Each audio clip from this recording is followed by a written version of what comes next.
One of my tips for being set on fire: number one, don't do it. Number two, if you are going to do it in a movie, have a great safety team on standby, 3 or 4 individuals with fire extinguishers. If you're going to do it, there's my tip.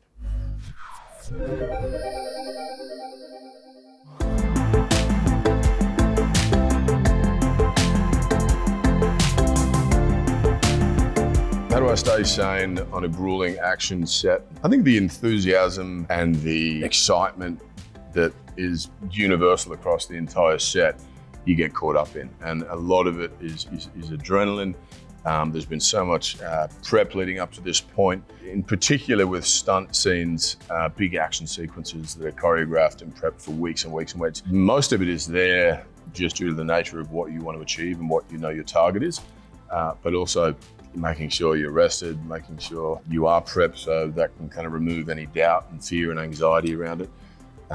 But for me, I just love the process. So the sort of passion and the commitment keeps me moving forward. Why did you come back for them? Do you know her? Tyler?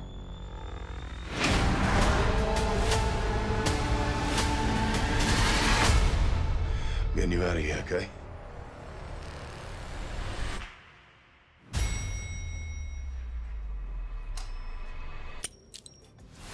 My biggest takeaway would be this sort of rehab, the training, the athleticism that is required and comes with this. And we had weeks and weeks of prep for this and training for specific fights, but then also just training to keep the body functional and in a place where it was malleable and could adapt to different stunts. And if, you know, I was to take a big fall or a particular hit or a particular action sequence which required me to, you know, tumble and roll, that I had become familiar with those movements. So my training wasn't so much about weightlifting, it was more about agility and functionality.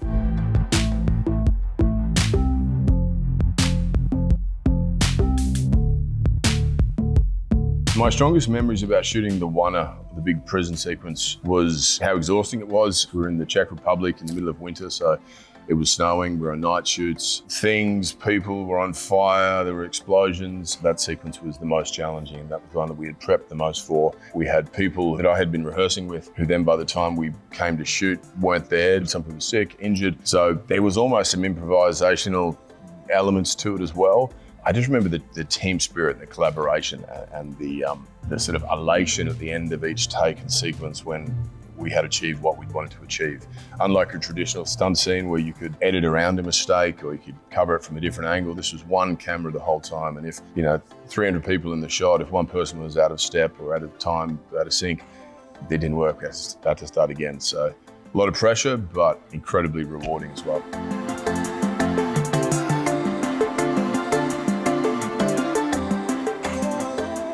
Outside of Thor, I'd say Rush is something that people refer to a lot. I think it's because it was the film that's been so different to everything else I've done. I'd love to find a film like that again. I mean, that was just the stars aligned in so many ways. The story was beautiful. Ron Howard directed the film. It was something I empathized with, related to. It felt familiar in an odd way. It was just a beautiful character story and a drama. The backdrop to it was action filled, but it was a lot of wonderful, fun character work. But that gets referenced a lot. He told me to find the reason I fought my way back.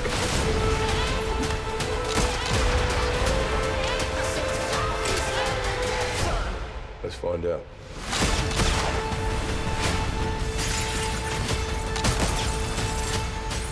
The action movie that I've seen the most as a kid, I would say Van Damme films, Bloodsport, Kickboxer, Double Impact, Rambo, Total Recall. Those kind of films I watch with my brothers, and then we'd recreate in the backyard or in the house and pick up all sorts of sticks and weapons and things and try and kill each other.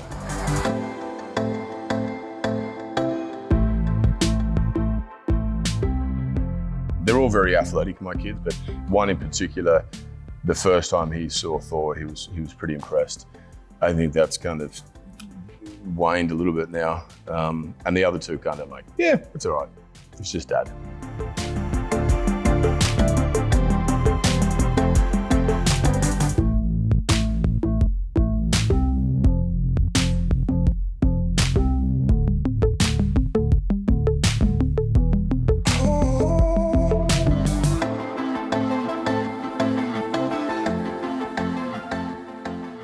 it.